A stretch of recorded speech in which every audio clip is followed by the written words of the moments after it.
আমরা নারীরা সংসার করতে করতে কখন যে নিজের কাজগুলি ভুলে যাই এটা একমাত্র নিজেই জানি। আগে তো নিজেকে ভালো রাখার চেষ্টা করতাম, চুল আসানোর সময় পেতাম, এখন মনে হয় সেটা আর পাই না। আসসালামু আলাইকুম বন্ধুরা, আপনারা কেমন আছেন? আলহামদুলিল্লাহ ভালো আছি। এখন আরেকটা কাজ যুক্ত হয়েছে, আপনাদেরকে ভিডিও দেই। এটা আমাদের একটা কাজ যুক্ত হয়েছে। এই কাজটা কিন্তু আসলে সহজ না, অতি কঠিন একটা কাজ। সব কাজের সেরা কাজ হলো কি এটা।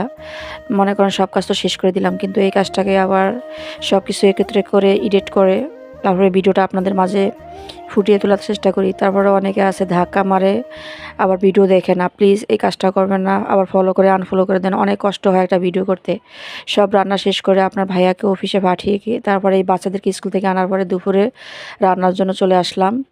আর আগে তো অনেকে আছে ভয়েস দিতে পারতো না, কিন্তু এখন সেটাও শিখে গেছি। এখন অনেক কিছু শিখে গেছি এই ফেসবুকে এসে। এতে যত দ্রুত রান্না করা যায়, কিভাবে কাজ করা যায়। দুপুরে রান্না করলাম আজকে পোয়া মাছ। তবে আপনারা পুরো ভিডিও দেখবেন এবং কমেন্ট করবেন। আপনাদের একটা ভালো কমেন্টের আশায় এবং একটা ফলোর আশায় আমরা বসে থাকি। আর আপনারা কী করেন? ফলো করে আনফলো করে দেন। আমি এই কাজটা কখনোই ভুলও করি না। সবাই ভালো থাকবেন। আজকে পর্যন্তই।